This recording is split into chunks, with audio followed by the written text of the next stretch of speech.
11,000 years ago, humans were supposedly hunters with stone tools. So why were they building monuments heavier than Stonehenge before farming even existed? This place was never meant to be found. History tells us a simple story. First, humans hunted, then they learned to farm, then they settled. Then, only then, they built temples. But on a lonely hill in southeastern Turkey, buried beneath centuries of soil, that story collapses. Because here stands a structure that predates farming, predates cities, predates everything we thought civilization required. Its name is Göbekli Tepe, and according to every rule of archaeology, it should not exist. When Göbekli Tepe was finally dated, the results were impossible to ignore. 9,600 BCE.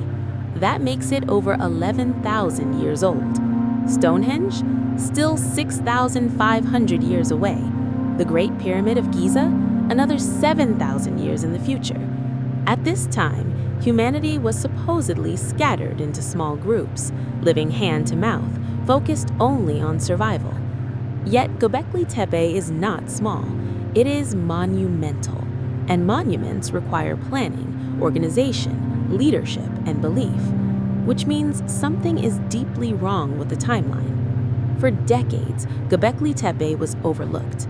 In the 1960s, researchers briefly surveyed the hill and concluded it was nothing more than a medieval burial site. Then, in 1994, German archaeologist Klaus Schmitz arrived. He noticed something others had missed. The stones weren't random, they weren't natural, they were shaped.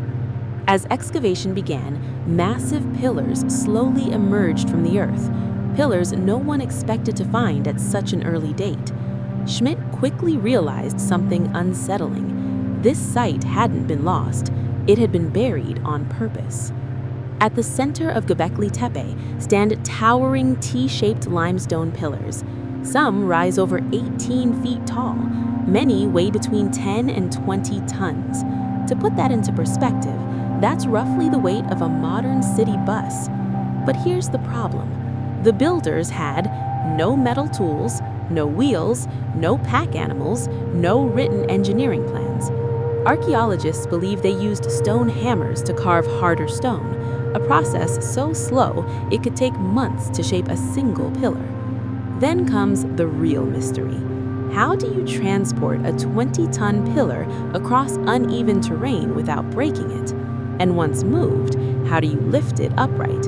Even modern reconstructions struggle to explain this using simple tools. And the pillars weren't placed randomly. They were carefully positioned, often in circles, with two central pillars standing taller than the rest, which suggests intention, design, and hierarchy. These weren't crude structures, they were planned. The most disturbing detail comes when you look closer. The pillars are not just shapes, they are human figures. You can see carved arms running down the sides, hands meeting at the front, belts, cloth. No faces, no identities, just towering, faceless beings looming over the enclosures. Some archaeologists believe they represent ancestors, others suggest deities. A few argue they symbolize something else entirely, entities meant to be felt, not recognized. Who were these figures meant to represent, and why were they carved without faces? Covering the pillars are carvings of animals, snakes, foxes, boars, scorpions, vultures. These are not decorative, they repeat, they cluster, they appear in deliberate patterns. One of the most famous carvings shows a headless human body next to a vulture. In later Neolithic cultures, vultures were associated with sky burials, rituals where the dead were exposed so their souls could ascend. This suggests Göbekli Tepe may have been linked to death rituals or beliefs about the afterlife. But there's a deeper theory. Some researchers believe these animals correspond to constellations. If true, the carvings may be recording events in the sky, turning stone into a permanent message, a message meant to survive catastrophe. Several enclosures at Göbekli Tepe appear aligned to specific celestial points. One controversial hypothesis links the site to the Younger Dryas, a sudden global cooling event around 10,800 BCE. This period may have been triggered by a comet impact. Supporters of this theory argue that Göbekli Tepe's carvings encode the memory of a cosmic disaster, a warning carved into stone for future generations. Mainstream archaeology remains skeptical, but no one denies this. The builders were watching the sky closely. Here is where everything truly falls apart. There is no evidence of agriculture at Göbekli Tepe, no domesticated animals, no cultivated crops. Yet constructing this site would have required hundreds of people working together over long periods of time. That level of organization requires food surplus.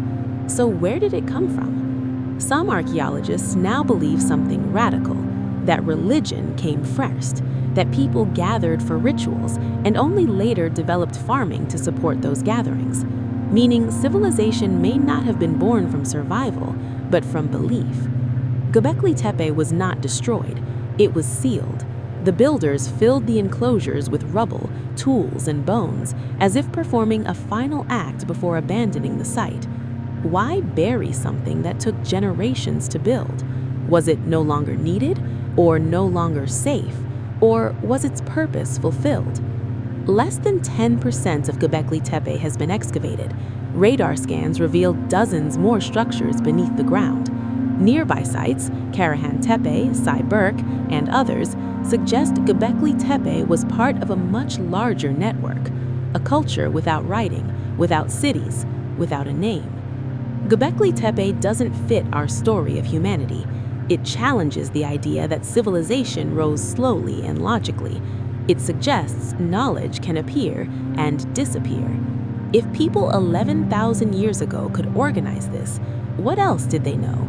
And if this site was intentionally buried, what were they trying to leave behind or keep hidden? Göbekli Tepe doesn't answer questions, it waits.